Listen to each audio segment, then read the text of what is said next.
Okay, everyone, we're going to get started here. I'll just let the people, as they show up, I'll just let them into the meeting as well. We're here today to talk about private lending, real estate, and foreclosures. And we have a guest speaker today, Iven C.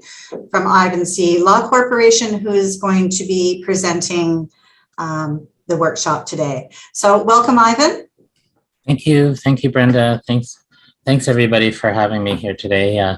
Hopefully the Calvin mentioned about several topics, and so this was one of the ones he thought you guys might be interested in. And there's two ends of the coin. How would you say?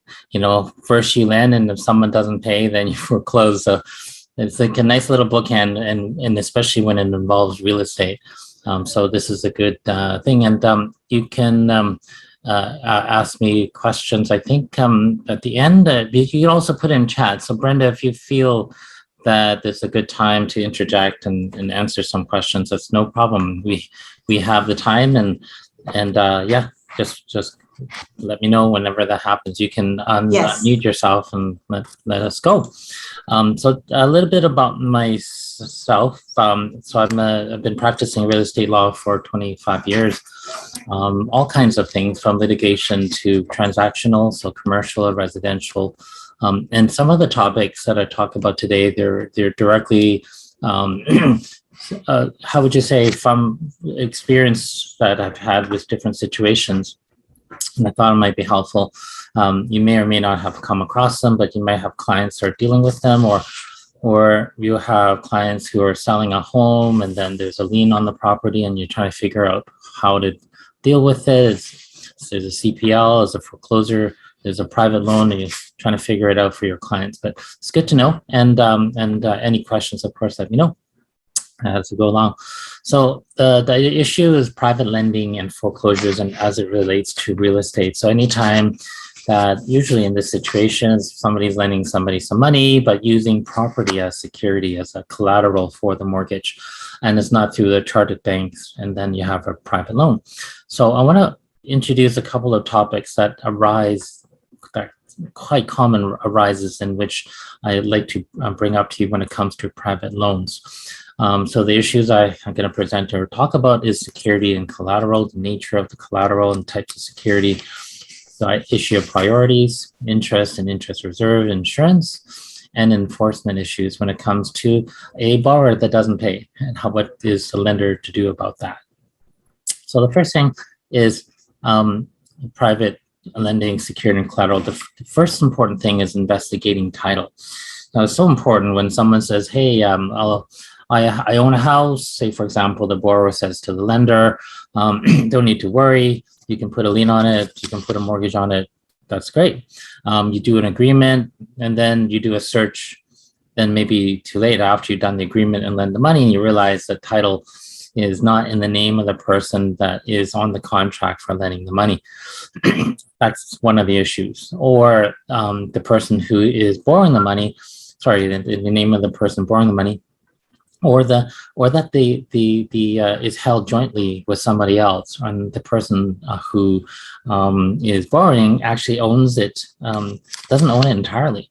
So the security is only partially on a property.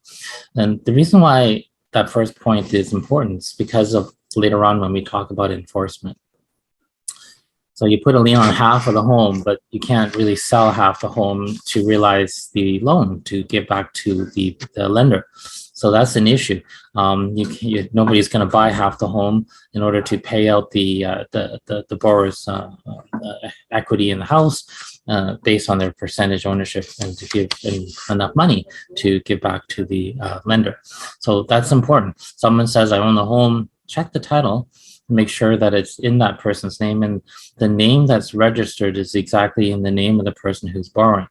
There could be aliases. Make sure you cover all the aliases. If it's a company, it's very important to then do discovery of more than just, oh, well, it's great, it's in the company's name and the person is listed as a director. Knowing that if you do a company search, you got to know that the director is not the owner of the company. It could be someone appointed, someone who doesn't even own the company. So who can be fired by the shareholders, who can, therefore then it's important then to do even further deeper investigations. And I'll talk about that later on when it comes to enforcement, okay? And then you do a title search and you realize that there's a couple of other mortgages registered. So that's another issue. Now, you have property that you put a lien on, that you put a mortgage on, but you're not the only one if you're acting for the lender, or if you are the lender. You're number 2 or 3 or 4, and you don't have an idea exactly how much is owed to each of the other lenders who are registered on title. And in the end, and they'll talk about this later on as well, you might not even have enough equity to pay you out. And then you look at the mortgages that are registered, if they are. You can't tell by a title search to know whether or not the mortgage registered is a line of credit, or is it a term mortgage where there's an expiry date. The reason why I say that, and I touch upon that later on, is that when you want to have pressure to the borrower to pay out the money, and you put a lien on the property and it's a term mortgage and expires in 5 years, when it comes to renewal, they're not going to want to, the lender of the existing lender would not like to renew if there's a lien on the property. So when they see the lien on the property, the lender would say to the owner of the house, hey, you got to pay that out, or else we're not going to re-advance any money. So we're not going to be, not registered after a lien and another mortgage holder. So that gives added pressure to the person who borrows the money to pay back. Line of credit, if that's what's registered on, and if you don't know what it is, there's no time limit there's no term, there's no deadline. Lines of credits registered for private, especially banks, that they don't have a time limit. So the person who has it on there's no pressure to pay it all off or discharge it off title. It just stays, and then the owner of the house who has that line of credit can just borrow upon it, pay it off, borrow upon it, pay it off, but not have it discharged off title. No pressure. So that's why it's important. Okay, and sufficiency of equity. Oh, before I go there, because when you do a title search, you can't tell if a mortgage is a line of credit or whether it is a term. But one of the things you can do is to pull the mortgage out from the land title office to investigate the Form B mortgage that was registered. Just like any charge that you can pull out the actual mortgage and you pay the fee. And then from the mortgage that's registered, you can get an indication, is it a line of credit or is it a term mortgage, if you get to that point, okay? And then if you have previous mortgages, more than one, you can look at the amount that can be borrowed on each amount. Each mortgage. You still won't know exactly how much is left, but at least you have an idea of how much that has been borrowed, at least in some time in the past, that's registered. And then you can look at the value based on the property assessed value. One way of looking at it is to see whether there's enough equity to pay the mortgage out, that if you're the lender, okay?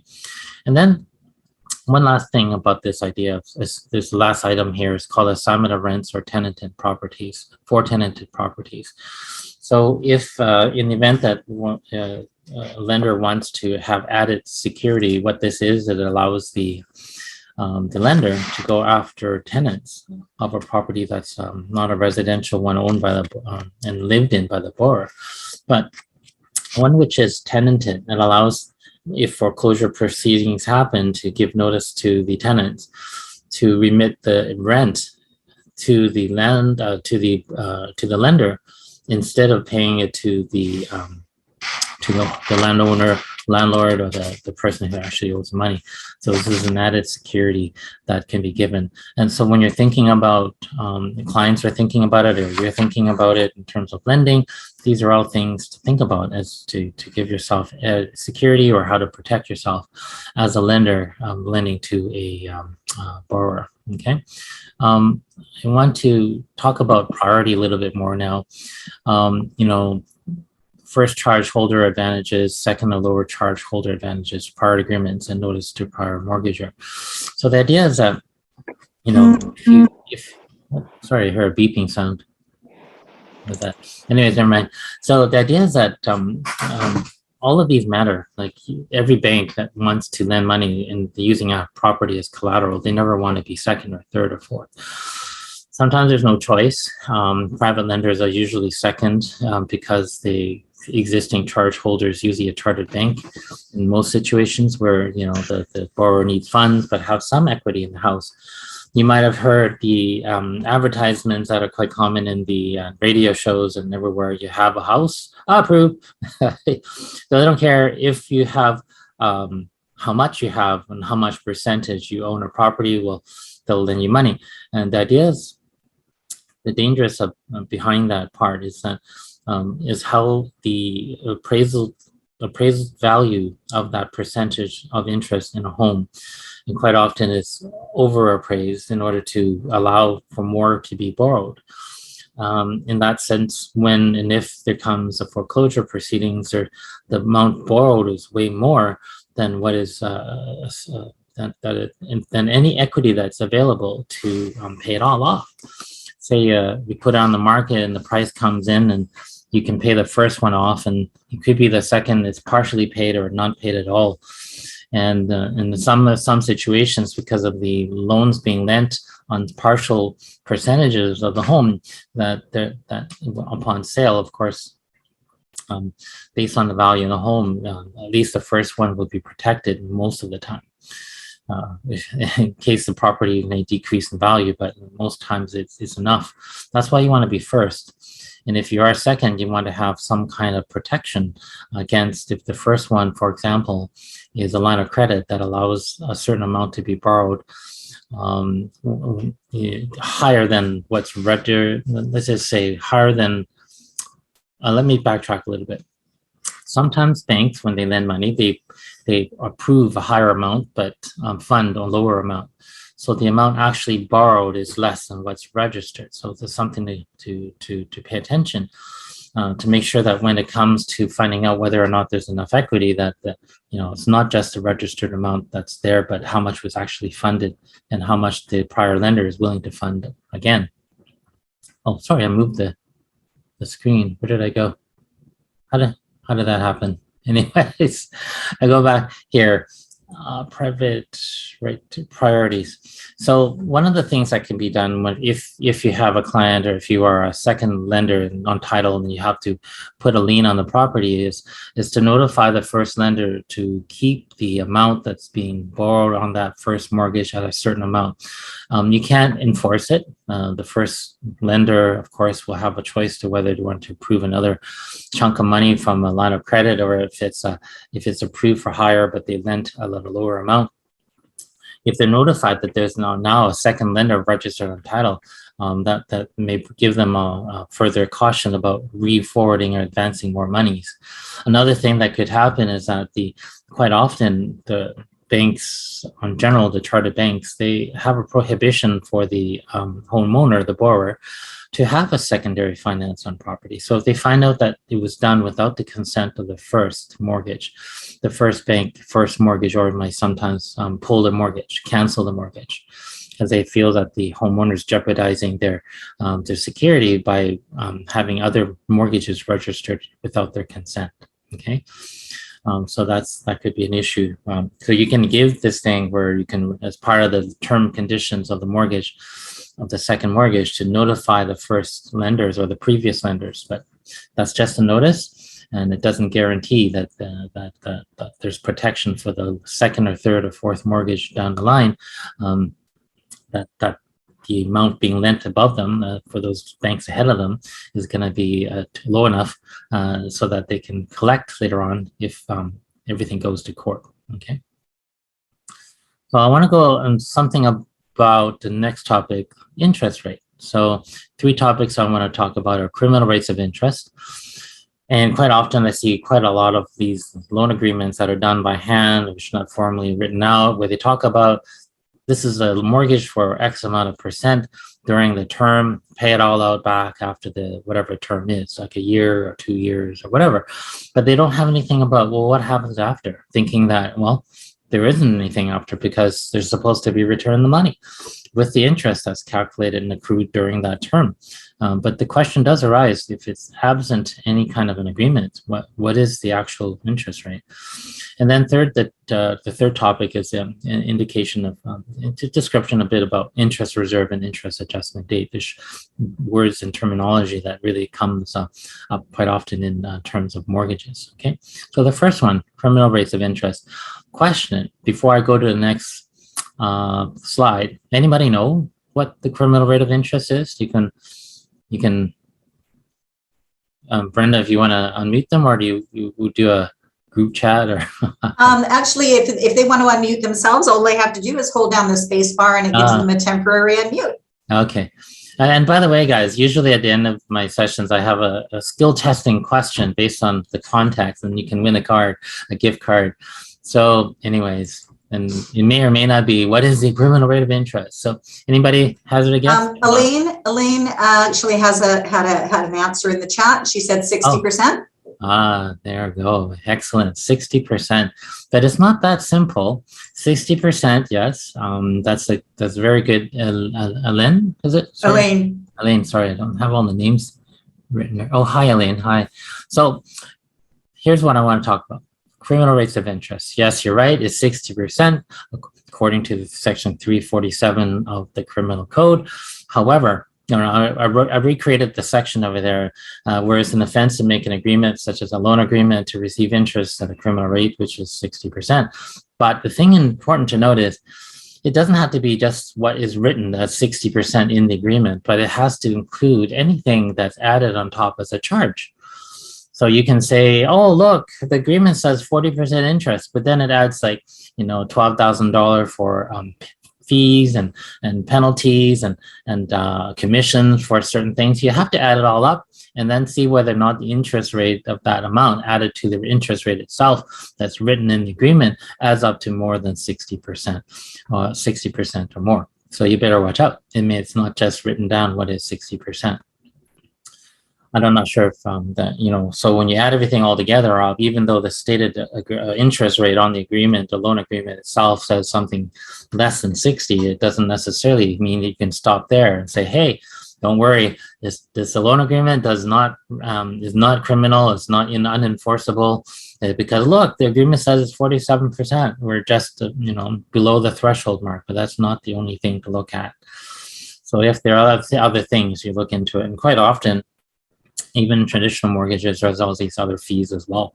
You look at the broker's fee, the commissions on the lender fees, and all kinds of fees, and you add fines and penalties, and they made all that up more than 60. Okay. Now let you guys know that there is a legislation in the works. It started off as 30 and then became 20, where the proposed criminal rate of interest that's being passed around in the Senate right now has gone through second reading. Is going to go down from 60 to 20%.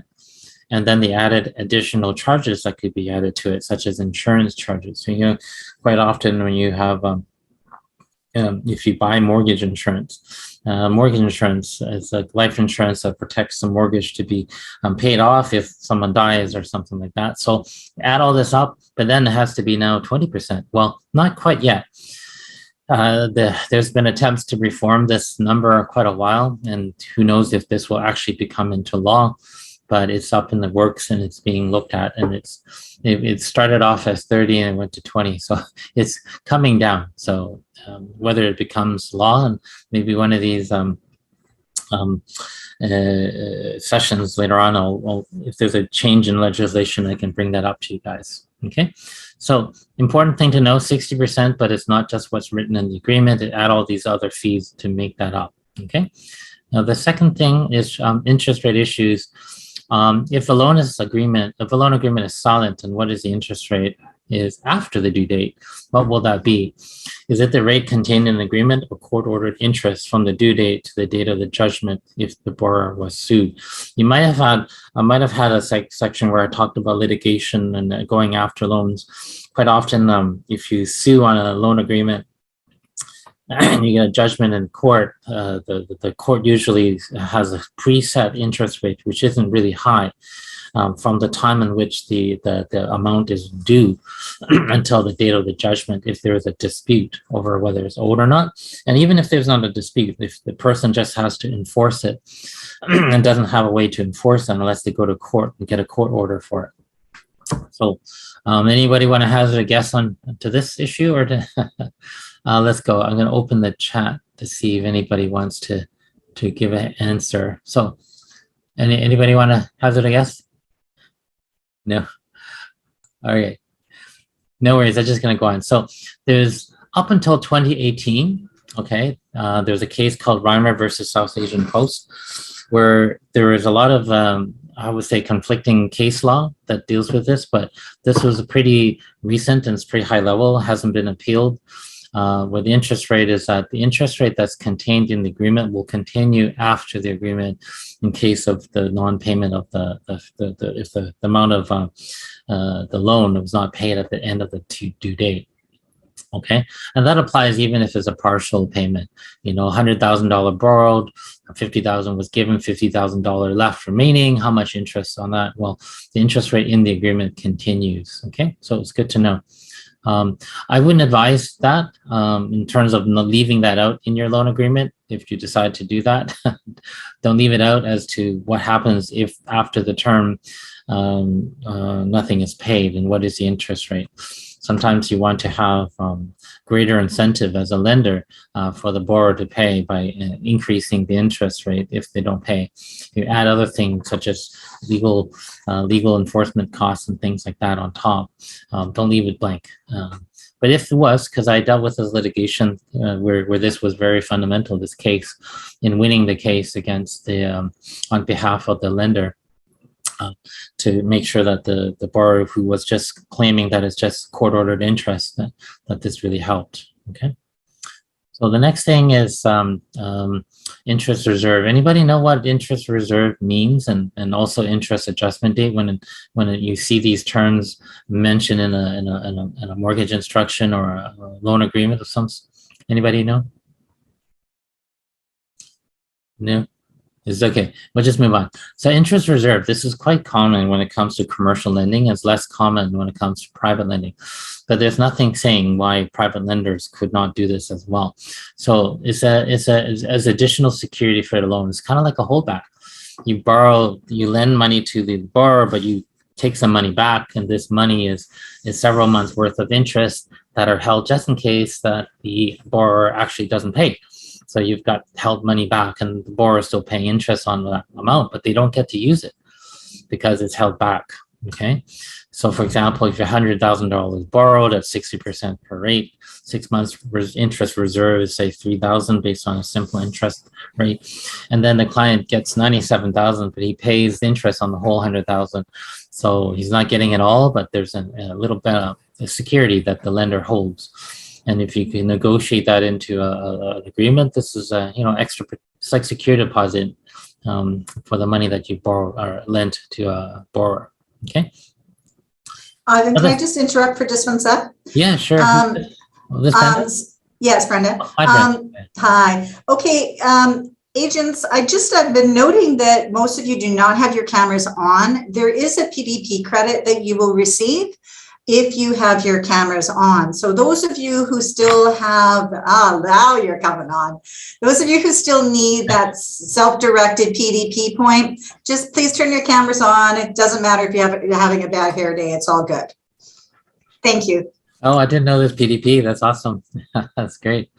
Is this for all the sessions that I do that there's PDP, Brendan, or?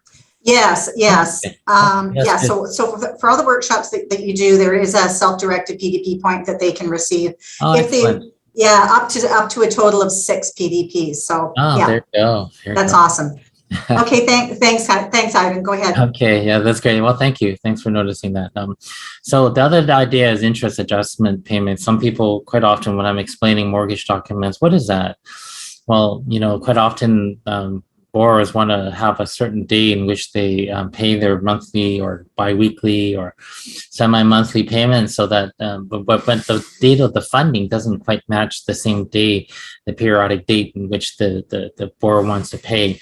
So quite often there's an interest adjustment which bridges the gap between the funding date to the date of the month that the client or the borrower wants to pay, and then chunk of interest payment is just calculated on that amount only, and thereafter it goes on a monthly or biweekly or every quarterly payment. So for example, that I give here, so $100,000 loan at 6% funded on the 15th, but the borrower wants to pay on the 1st of every month. So 15 days worth of interest is calculated, one chunk of interest is paid, and then every thereafter, 1 month after, then the regular periodic payments are done. Okay.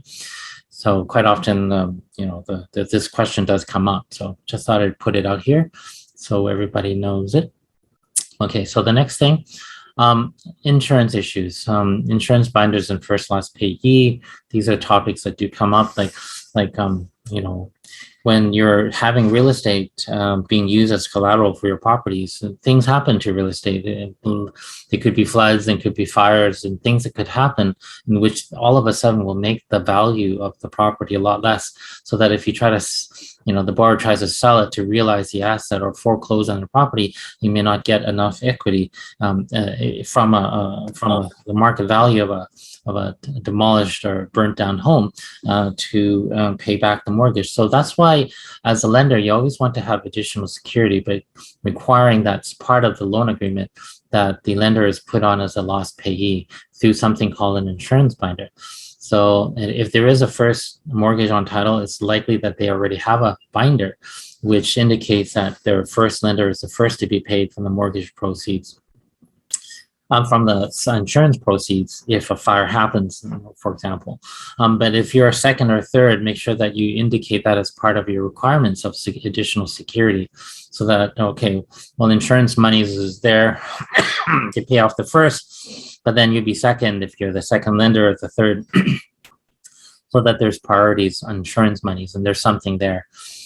Other than having to collect through sales of the property that's been damaged through fire or flood or something like that, to collect after to make up for whatever is owed. Okay, and if you have commercial insurance, commercial land in which you lend to, you also want to have public liability insurance listed, as well as a property insurance for the building for fire, and to have the lender as a co-insured, so that there's enough insurance monies to cover all situations. So you have a commercial property, other things happen. Public liability, if such an accident happens in which the property damaged and it's people injured and there's a lot of loss covered, then may not be enough insurance. So you want to have public liability there to cover that so you can still recover on behalf of your lender or client. Okay. Then the last thing here is title insurance. It's something that is now practically a requirement for every loan to have.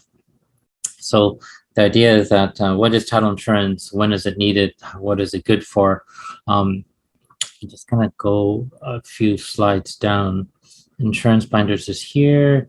Title insurance. So insurance that covers the cost of rectifying unregistered and unseen problems with title, including unregistered rights of ways and easements, fraudulent transactions, oil tanks, contaminated soil, and so forth.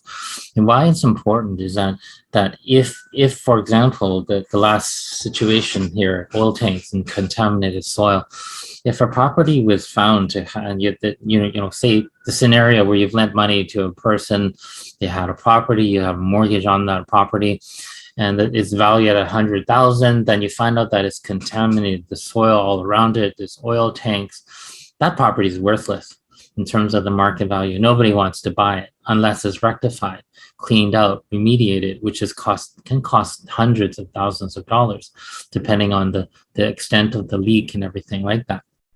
So as a lender, you quite often as a requirement for a borrower to buy and have title insurance to protect the lender, right?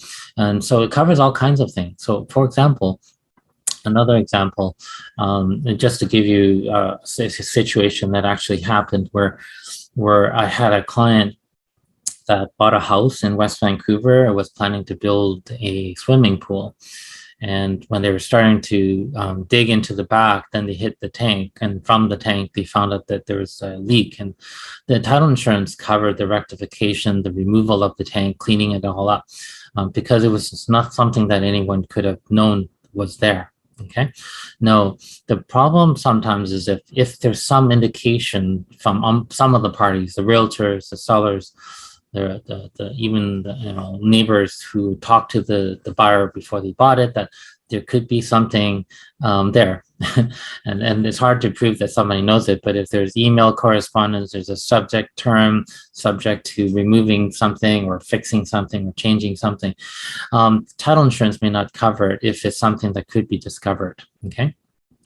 Something that's the same for most insurance anyways. They won't cover things that you could have known if you only checked. If you could have found out, it won't cover. Okay, but things that you are not aware of, it can't be found out and unregistered and unseen, and nobody could tell unless they do something, dig into the ground, and then they find something. Dig into do something in order to find that out, whatever that problem may be. Okay. Do I have another section of this? No, don't want to go there. One more thing about title insurance is that it's usually based the price for it. Okay. Usually as a lender, you want to put all the costs of the protections that's needed for the lender. You want to put it all on the borrower, so they pay for it. They pay for title insurance, and the buyer, you as a lender, if your client was a lender, if you have a person like a homeowner that was a lender, or even as whatever the situation is, just make sure that it can be quite costly. Be aware that it can be costly based on how much is the risk. Okay. Houses are usually, of course, more expensive than condominiums and townhomes, which are stratified. Unlikely to find the issues such as unregistered rights of ways and easements and oil tanks on a condo. So usually the price for title insurance is a lot cheaper, a couple $100 rather than up to $1,000 or $2,000. Okay, something to know that's there. Okay, and an issue that's come up recently, and I'm not sure if we actually we talked about it the last session with you guys.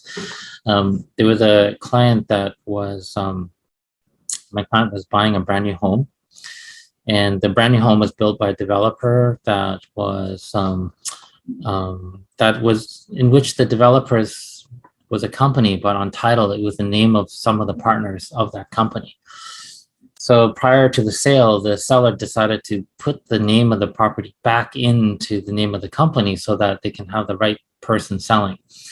And that transaction happened 1 month prior to the sale happening. Of course, title insurance, they're based on risk, and they want to protect themselves from risk. So they would search the title to see what happened in the previous months leading up to the transaction. And if it's something fishy or something funny, because some of the things that title insurance covers also is, the cost of misrepresentations, or people who someone indicated that the house was actually owned by A, but it was really owned by B, for example. And title insurance is based on that as well. So if they see something wrong, they may not issue title insurance. And as a borrower, you better make sure that there's not going to be issues in getting title insurance, because you might not get the loan from the lender if there's a problem, because they can't get title insurance. As a lender's behalf, I want to make sure that they can get it, and so that there's it's covered for anything else that may occur, including anything that happened prior to the transaction. If it was a fraudulent transaction that happened prior to the mortgage being registered. Okay, so that's title insurance. All of the stuff I'm talking about leads up to the areas that I usually get more involved with. I do get involved with drafting loan agreements and acting on behalf of a borrower, or also acting on behalf of a lender when it comes to property, doing searches. But so usually when it comes to me, it comes to enforcement. Okay. Now, these are some things that I alluded to a little bit earlier, but I want to emphasize it a little bit more now. If you do these steps before money's lent, the more likely that you'd be protected and be easier to enforce the mortgage after. Okay, so do your due diligence as behalf of a lender on who the borrower is. You can do a credit search, not on just the company that's borrowing if it's a company, but if it's a company, do a due diligence credit searches on the shareholders themselves or the directors of the company. So, if it's a company, you don't need the consent of the company owner or the business or the partnership. But if it's a personal one, the shareholders, then you need to get their consent and get their information such as your SIN number and birth dates and address and phone numbers and the signed consent in order to allow you to do the search. Okay. Now you may want to find out if the borrower is sued. If there's any lawsuits or previous lawsuits, you check the company if it's a company, the directors and the shareholders individually to see whether there's been any actions. And if you go to this thing called Court Services Online, I say services online, but I meant Court Services Online. And you can search the civil registry, and anything other than family, you probably would know the nature of the case, and you can even get the actual court document that started the case from the courthouse for a fee. Okay, so probates, I think, and family are secret, and so you won't be able to get that information out. But you might find out, oh, look, there's 15 lawsuits against this person who's potentially borrowing money from you. So you might want to rethink that consideration. Okay.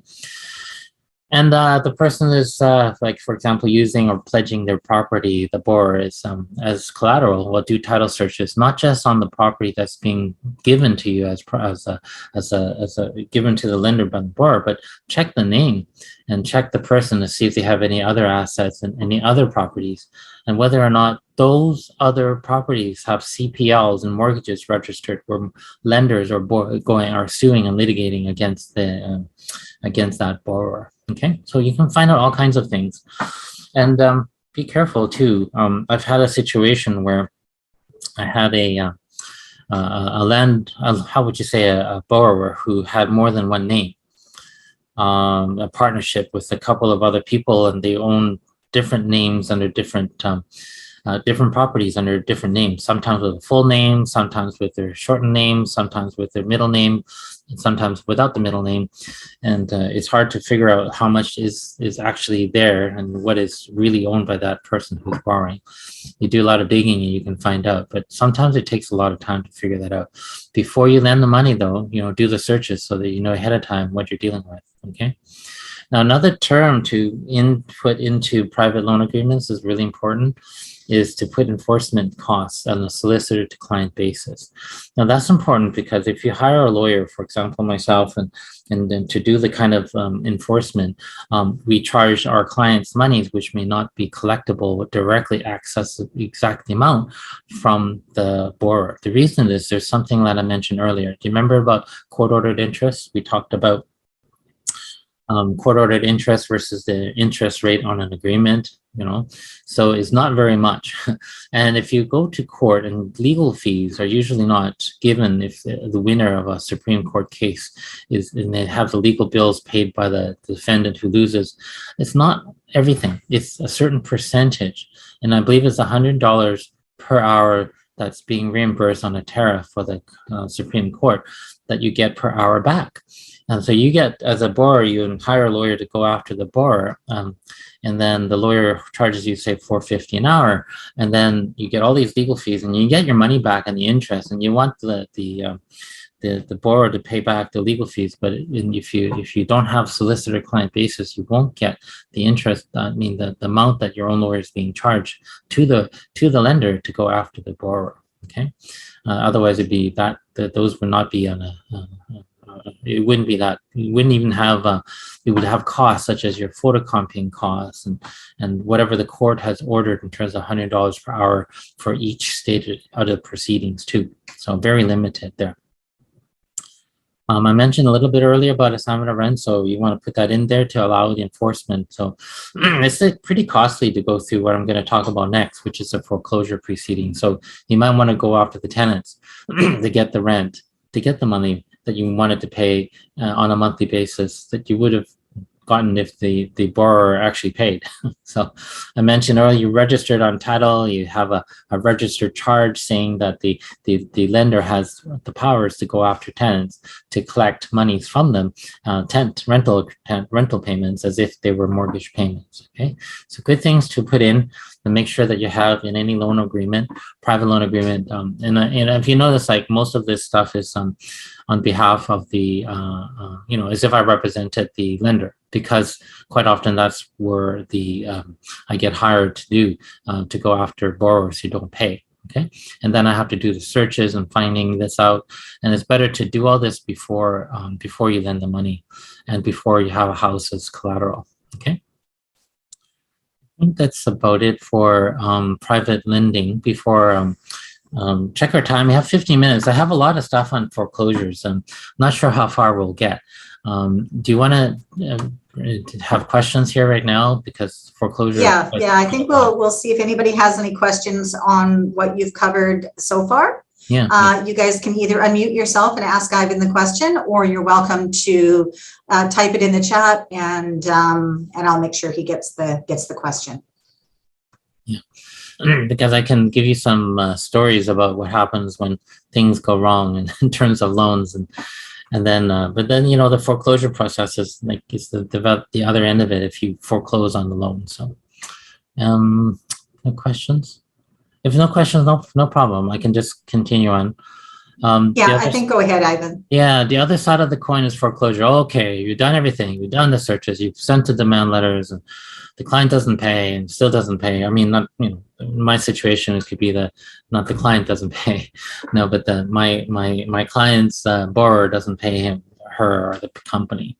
So okay, start the foreclosure process, and you might hear the words being bandied about and threats being made, but what is actually involved? Okay, so just gonna go here, the next one. Okay, Ivan, we have a question. Is there any special cost by buyer for foreclosure? Is there a cost associated, like higher lawyer fees, etc.? Yeah. So before I go to this process, yes, because not every.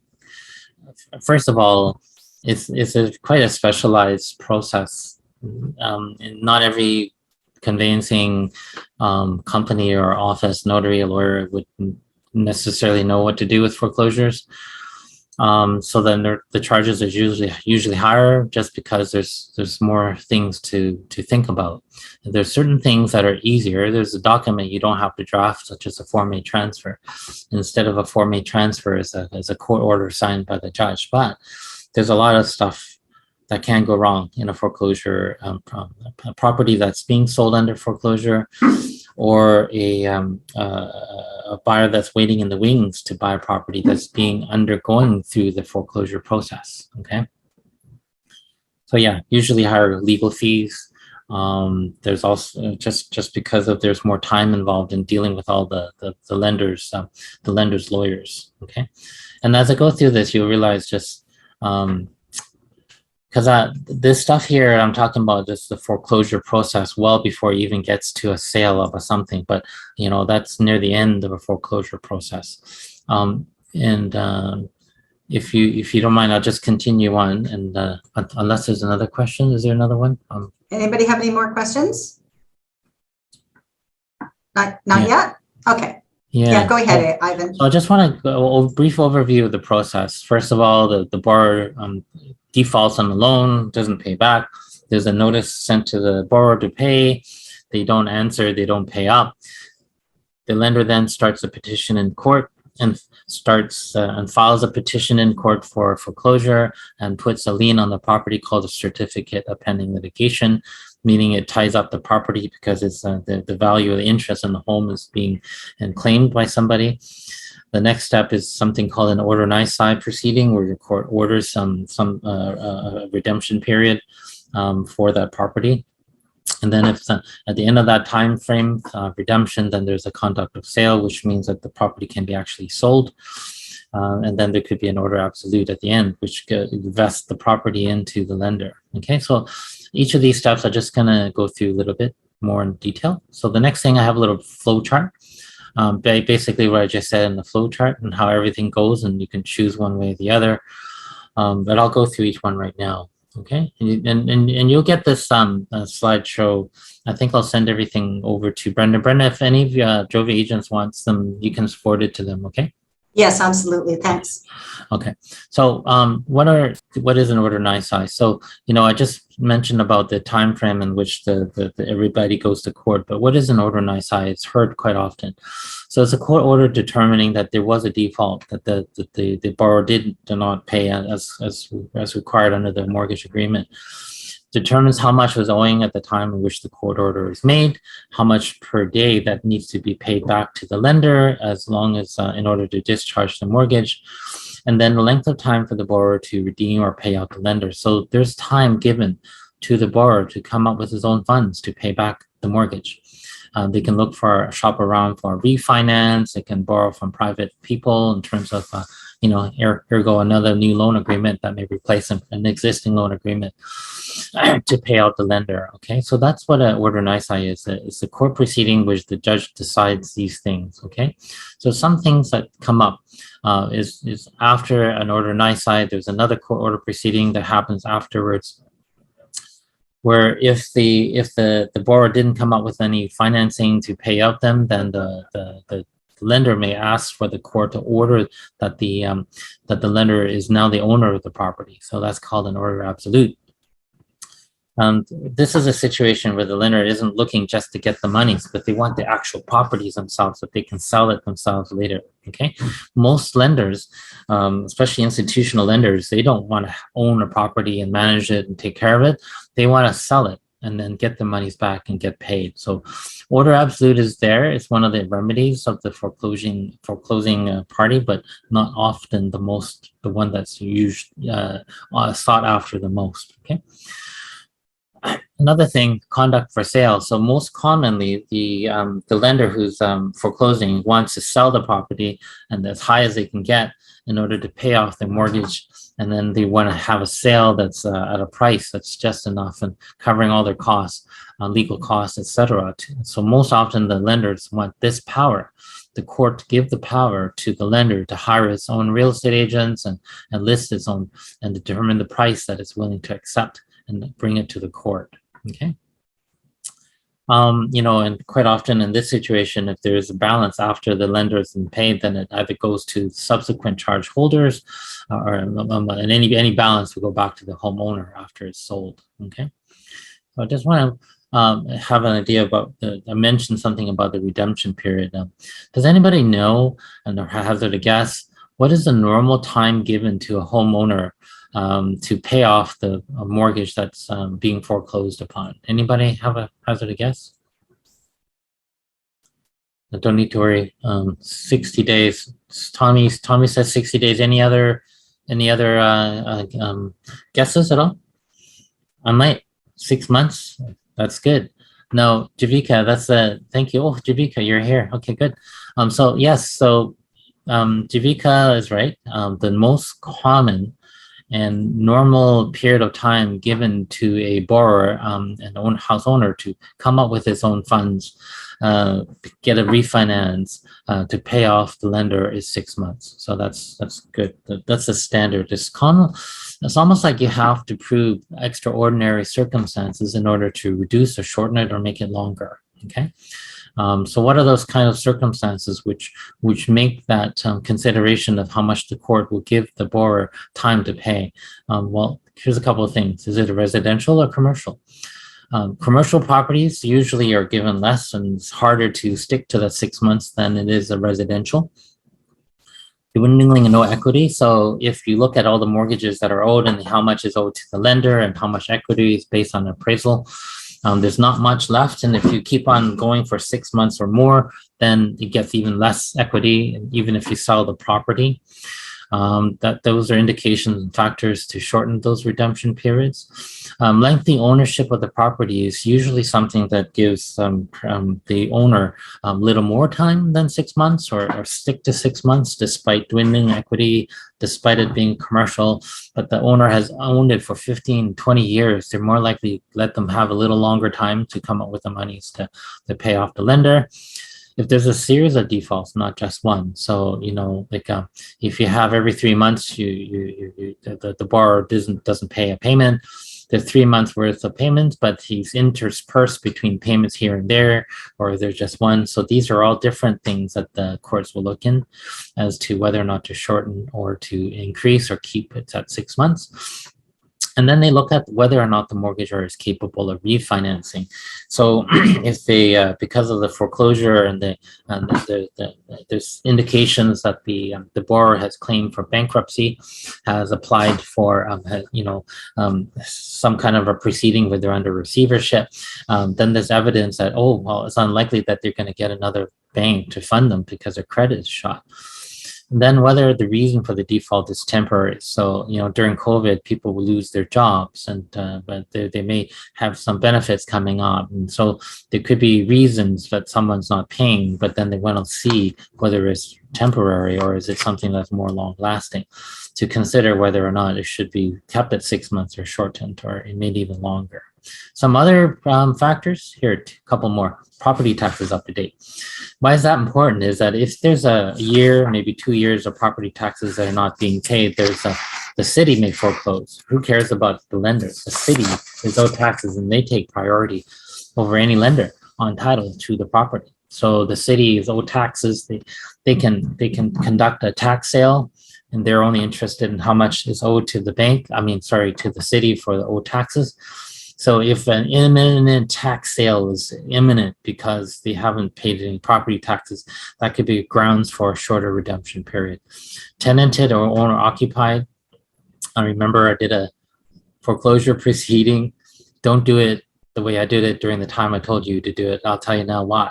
So I showed up in court, and it's December, and the owner of the home who's owed money to my client says, it's Christmas time. It's Christmas. I have no money to pay presents. I got 6 kids. The judge just threw my case out, and give you extra time. So owner occupied, family, harder. Tenanted, easier. Okay, because the idea is that there's less of a I would say sympathies given to the if it was a single family that lives in a home and that's the only place they have to live, versus tenanted. Okay, tenanted also is there just because it's an investment property. So the idea is that there's less. There are considerations for the residential tenancy board, but if a house is being foreclosed and sold, that's a reason that they can give to the tenants to move out, because 2 months they're gone and 2 months notice is given, and that's all it's needed. Okay, abandoned property. So if it's empty, well, that's easier, because why wait for 6 more months if it's abandoned? And the idea is that there could be break-ins, there could be things that happen which deteriorates the property, so that they need protection costs such as gates and fences and boards on the windows. And those are indication and evidence of a shorter redemption period because of the danger that could be done to a property for people breaking in and stuff. And then is there enough equity that'll last over time? So if you have 6 months of redemption period, is there enough equity over that period of time to pay off the mortgage? So if there's plenty of equity, then 6 months. If it's not enough equity, then probably a lot less. And then I mentioned about the need for protection services, if there's evidence that it's being broken into, the property is empty, there are different costs that needs to be expended in order to protect the property. So that's more likely evidence that leads to a shorter redemption period if that was ever the case. Okay. So another thing, extensions are granted if they are granted, and given all the situations I mentioned above, usually of 3 to 6 months. Shortening the redemption period to less than 6 months is quite unusual. But if they are granted, it's usually 3 to 6 months. Okay. Some situations that I give here is a case 2009 that a shortened redemption period for 1 day was given because the borrowers had become bankrupt. There was no way they could redeem. And when they're bankrupt, there's going to be creditors that are lining up to get pieces of assets. And so that they thought a 1 day redemption period is more likely to given rather than 6 months. But then they said here, 6 months was given. because there was enough equity. And the second lender may want to have a chance to apply for conduct. So I put that note here because, we talked a little bit about priorities. Okay. Now, one of the things that happen in foreclosure court is when in situations where there's more than one borrower, like first charge, second charge, third lender, is the lender that has the most exposure to risk is usually, the last lender on the line, the last lender on the totem pole, how you say. Normally, in most situations, the courts would try to see if they can give conduct of sale to the lender that has the most risk, because that lender has the greatest motivation to sell it at the highest price, enough to pay the first and second to get down to where that third lender is, for example. I'll give conduct of sale to the second lender because they'll be more motivated to sell at a price that covers the first mortgage and the second mortgage. And if it's three lenders down the line, they give it to the third lender because they'll have a greater interest to make sure that they have a sale that gets them at a price that covers the first, the second, and finally get to the third. Okay. And that's something that does come across, and then so that you have that kind of a situation when it comes to what difference does it make if you're first, second, or third. Okay, it does make a difference when it comes to arguing for and trying to get conduct of sale, meaning that that person has the right to decide the price, hire the agents, market the property, and agree and accept a certain price that they'll bring to the court. Okay. Now, another case I want to bring up, Tri-City Capital Court, because appraisals would help with the determination whether there is enough equity. Is there sufficient equity during the course of 6 months or not? So sometimes, even with the highest appraisal evidence presented, there would be a shortfall or near shortfall. So that's why in that situation, they shortened the redemption period from 6 months to 30 days because, you get the highest appraisal and it still is not enough. And that's enough proof to make it shorter. Okay. So those are some examples of cases which they've shortened or increased the redemption period. Okay. Redemption solutions, what can the borrower do? They can find alternate sources of financing. They can try to even sell the home on their own and pay off the mortgage. Having a CPL is there, but it doesn't prevent the sale so long as there's enough money to pay off the borrower. So the borrower have to pay off the lender. So, for example, if there's a certain time frame during the redemption period that the house is for sale, at that point in time, the order on nisi was already granted. You can just count the number of days to know how much total is needed in order to pay off the mortgage and to remove the lien on property at the same time. Okay. Agreement to extend the redemption period. Of course, you don't have to wait the court to make decisions on what is the redemption period if you need more time. So if there's a bit of cash left over, but not enough to pay off the whole thing, that could be offered to the lender to postpone their getting the order of conduct of sale after the order of nisi period the period of redemption is over. Okay, you can always agree for certain things, and I've done that with clients too. Just be creative in terms of solutions. So you pay for the certain costs of the legal costs of the lender, so that they don't have to pay more, as long as they agree to allow for an extra couple of days. And usually that if there's enough equity and they're okay with that. Okay, so and you can negotiate those type of things on behalf of clients. Okay. Another thing, order absolute.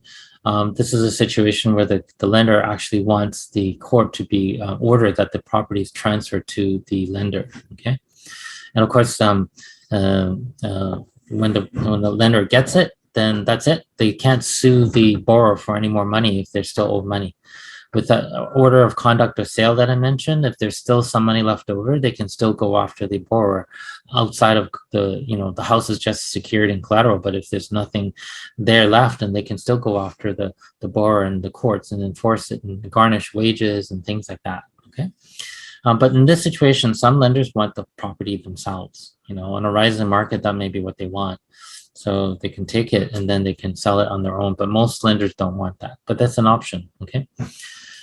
Another thing, conduct a sale. What I talked about is the process. The lender lists the property, offers to put a schedule in so that the standard real estate contract would have a different thing saying there's no warranties.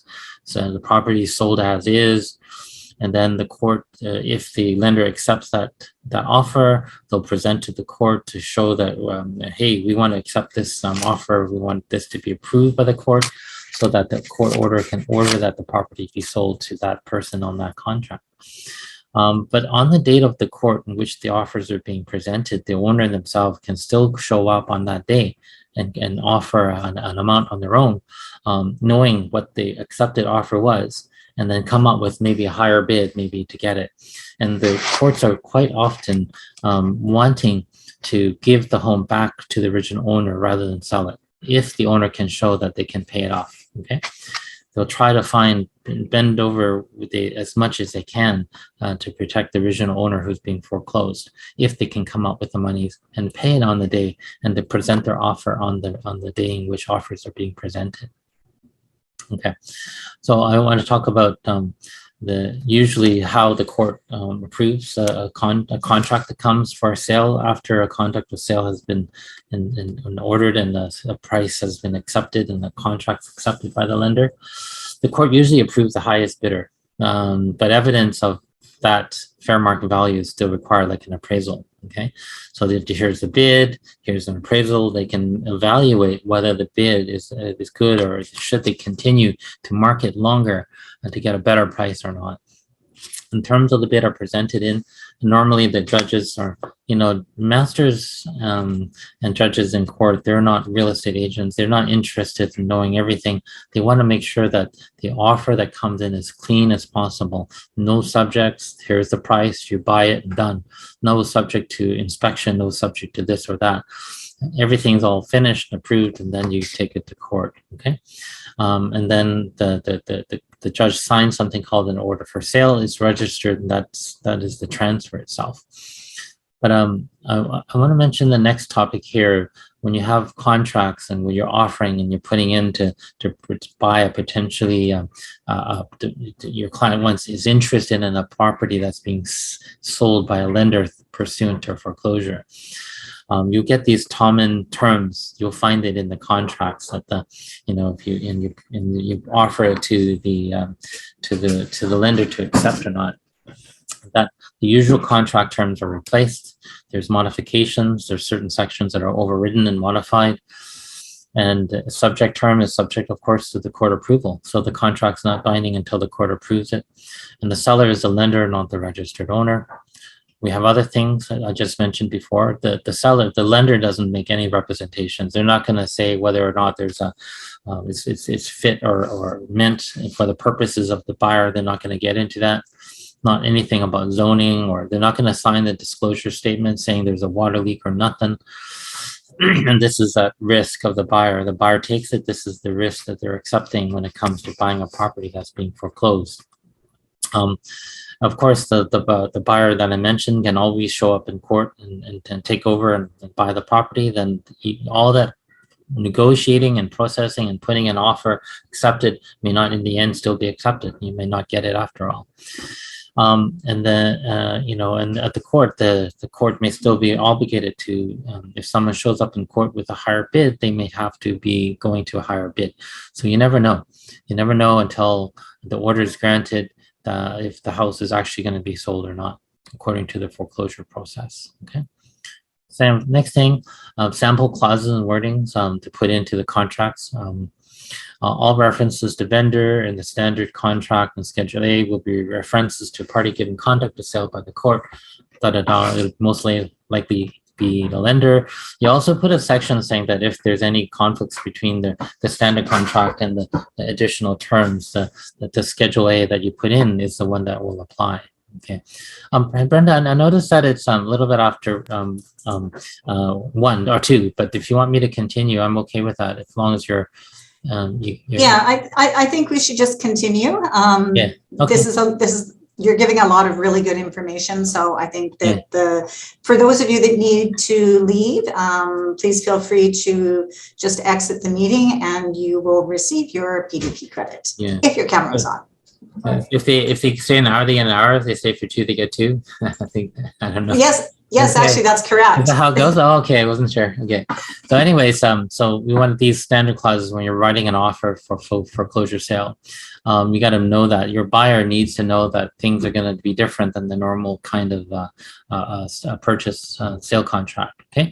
Clause 40 of the standard contract is deleted to say acceptance of this offer by the lender pursuant to court order and of the sale of the property, not as owner of the property. So you know who the proper party is.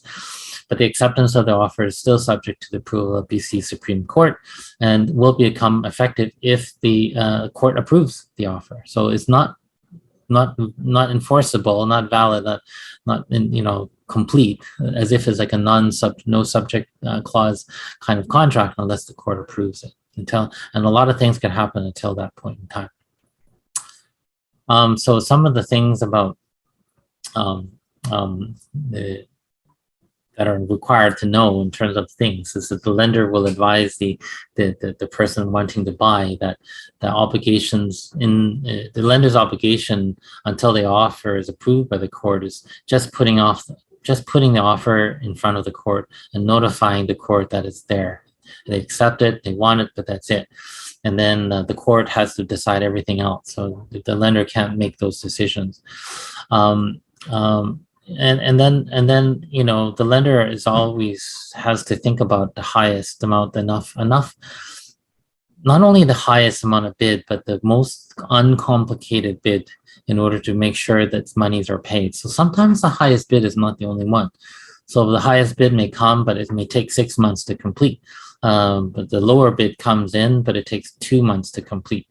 So you might even have a lower bid with a different condition, such as time of completion, that might be more acceptable by the judge than otherwise. So you have to, there's a lot of variables, okay? And then the lender has no undertaking regarding whether or not promising that the court will approve or accept an offer or not.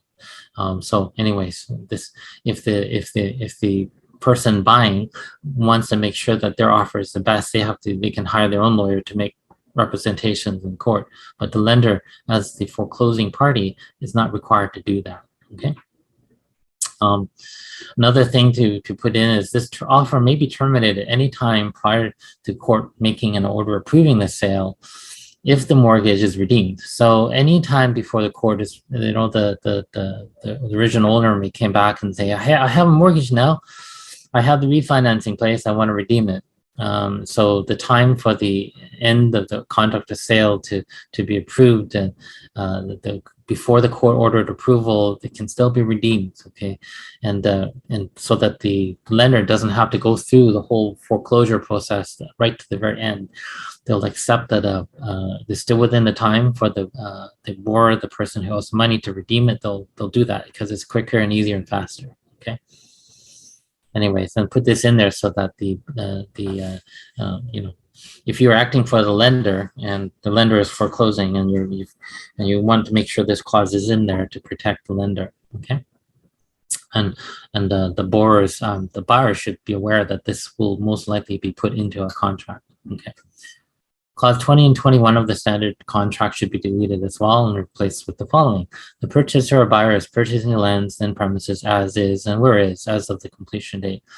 And whatever assets are there do not include any personal property. So, it has to be clear that there's no representations as to the conditions of the property being sold.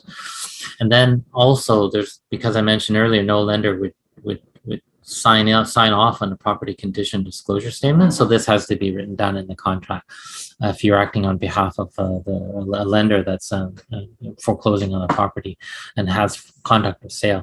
So no property condition disclosure statement concerning the property shall form part of the agreement, whether or not such statement is attached to this contract or not. Okay, so make sure it's not part of whatever the lender is agreeing to. Yeah, if you're acting on behalf of a lender in marketing a property, okay. Clause 23 of the standard contract should also be deleted and replaced. So this is talking about other things dealing with the property that there's no representations on. Hazardous substances and asbestos and underground storage tanks, nothing at all.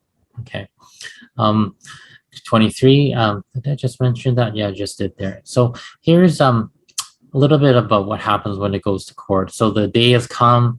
The offer is being brought by the lawyer to the court to approve a sale. It could be a whole bunch of bidding that could happen. And so I just want to give you a description of what happens. So offers are placed in a sealed envelope, marked as sealed and given to the agent or seller's lawyer.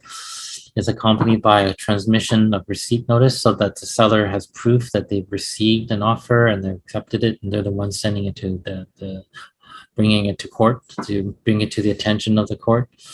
And then usually there's a bank draft for the deposit at the same time, and so that there's money, there's deposit, and there's no question of no deposits being given.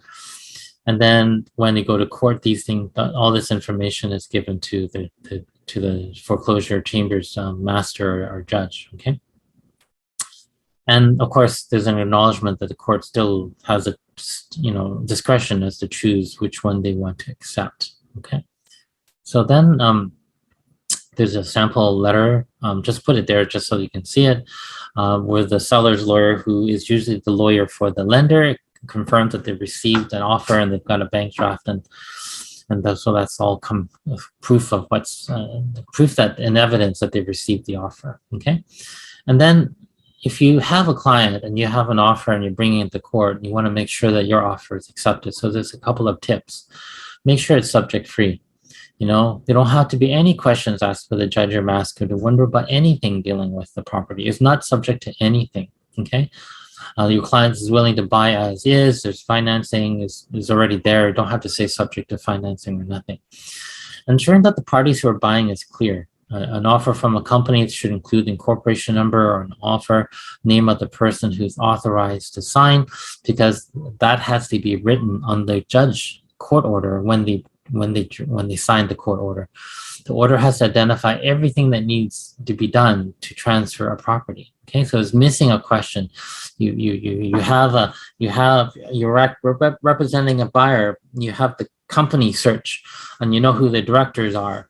But do you know whether those directors are the ones that are authorized as an officer to sign or not? Don't know? Find out. Put down an authorized signatory of the company. Have it all written down. Okay. Also, if there's more than one buyer, make sure that how they're buying is all written down. So you can say, oh, I have two buyers and two offers. Normally, contracts don't write down whether it's joint tenancy or tenancy in common. One address or two partners with two separate addresses doing a partnership to buy the property, or the husband and wife, one property, and joint tenancy.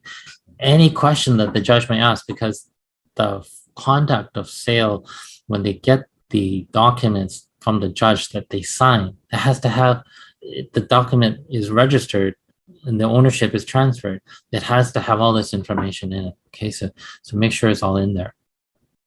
I just want to bring up a case. This is almost the last thing I'm going to talk about. So there was an offer was amended on the hearing date to approve a sale by increasing a bid to compete with an offer that was presented at the hearing. So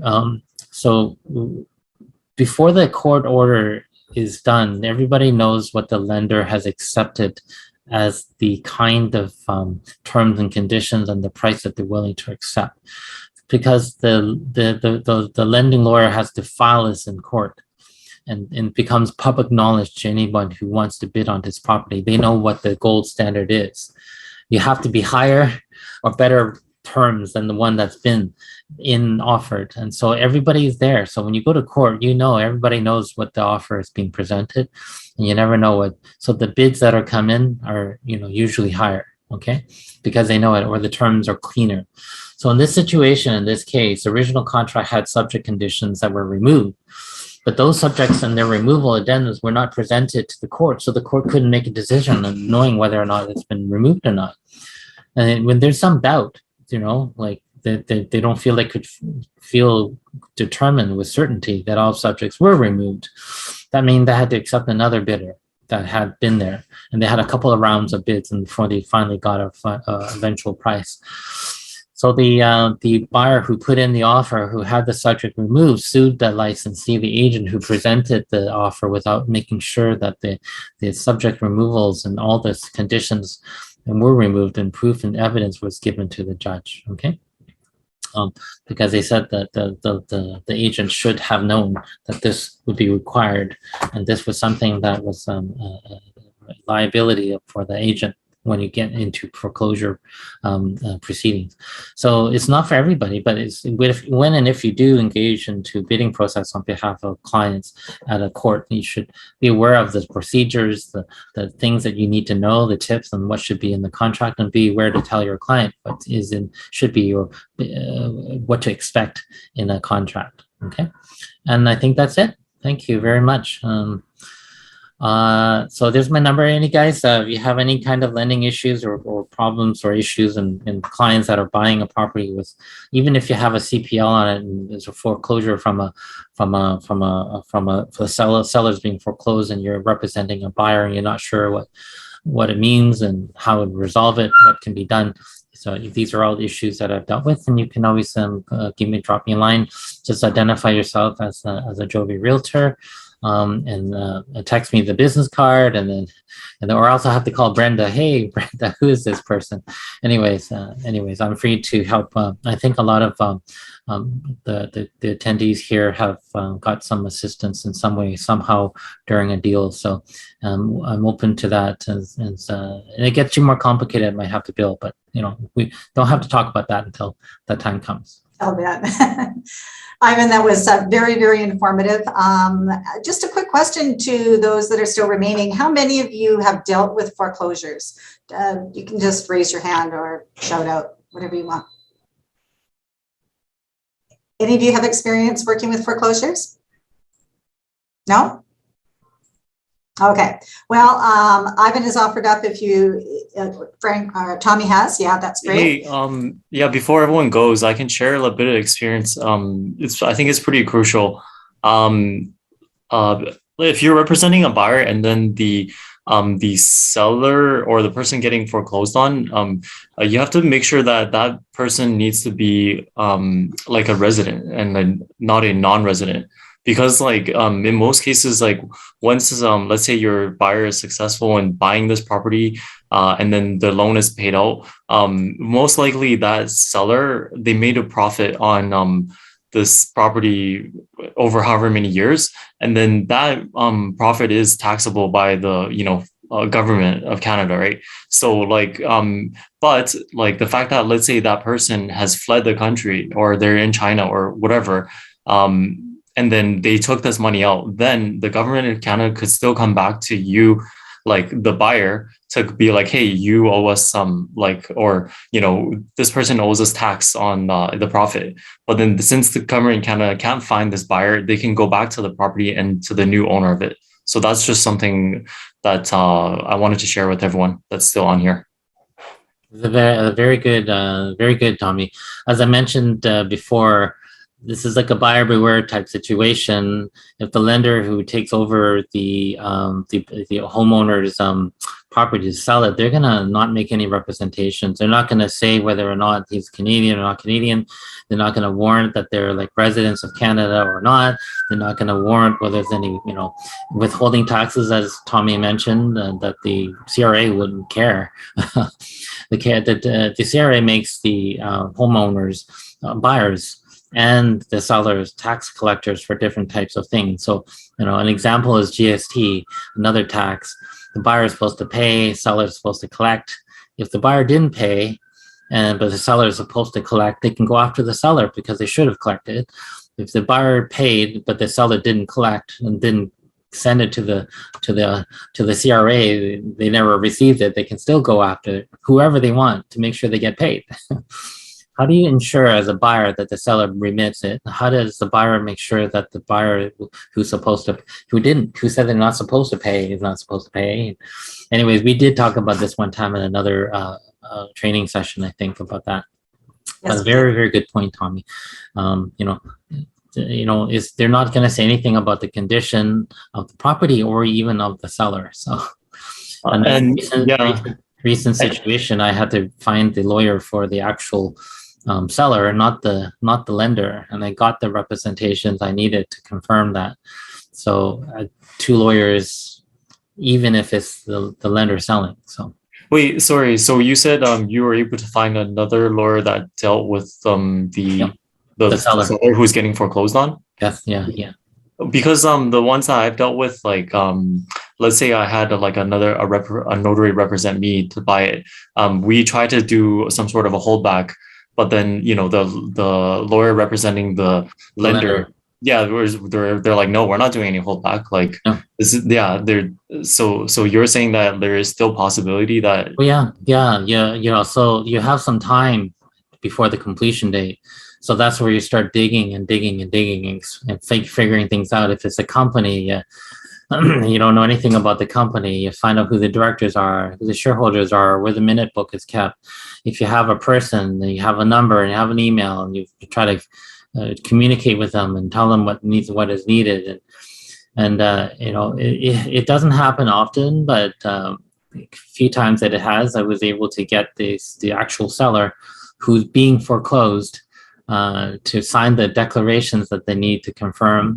And all you need as a buyer is to turn around and say, yes, CRA, I made reasonable, diligent inquiries, and I've got the evidence that shows that I can rely upon that the seller has stated that they're residents of Canada.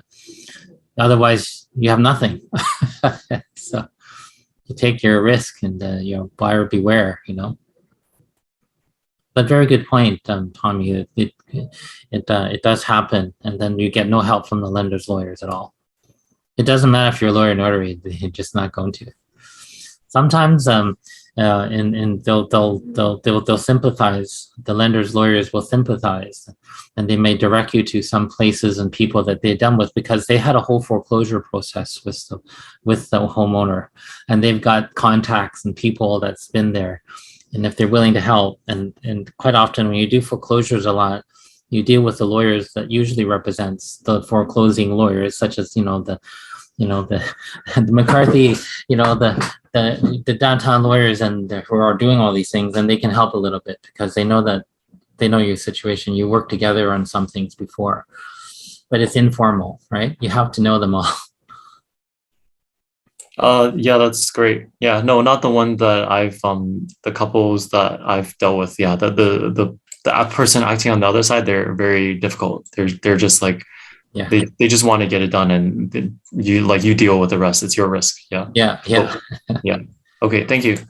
Yeah, so Tommy, say for example, I had a client that was being foreclosed, and talking to the lawyer that is foreclosing on another client, and says, hey, I got my client to not tear down your for sale signs like you did. Can you do me a favor and give me that and give me the number for the guy? Oh, okay, yeah, I remember you did that for me. You handled your defaulting borrower good that time. I'm gonna help you with your your buyer for your other property that they're foreclosing too. So yeah, sometimes it's a small world there. Like you get the same people doing the foreclosing all the time. So it helps to do it all the time. So. Okay, I think we were almost at 2:30 here, Ivan. Yes. So it's still the question. The whoever answers this, I'm going to open the chat. So the first person who answers this, we get it. And the question, we get an Amazon gift card from me, and I like Amazon, even though it's like not Canadian, but it's like it's fast, as quick, as easy. And I tried that with Hudson Bay. It was awful. It just couldn't get through. Anyways. Canadian Tire, I don't know, whatever, but here we go. The question is, what is the proposed criminal rate of interest that is being before the Senate to lower the interest rate from 60 to what percent? First one who answers. Reza, there you go. I think it's Reza. Yes. Is that right? Reza, yes, it's Reza. Reza, no, I don't think I have your email or contact, so maybe send it to me, text. This is my number here. You can text your card. If somehow we still don't connect, you get a hold of Brenda, and Brenda, you can forward it to me. Okay. Absolutely. Congratulations, Reza. Thanks for listening and making notes. Okay. Thank you again, Ivan. Thank you for your time today. It was very informative. Remember, guys, if you have any questions that Ivan has offered up to assist you with, just give him a call or a shout out or a WhatsApp or a text message. He is available on all of the above. And once again, Ivan, thank you so much for your time. Okay, great. Thank you. Thanks, guys. Thanks You're for coming. Okay, take care. Bye-bye.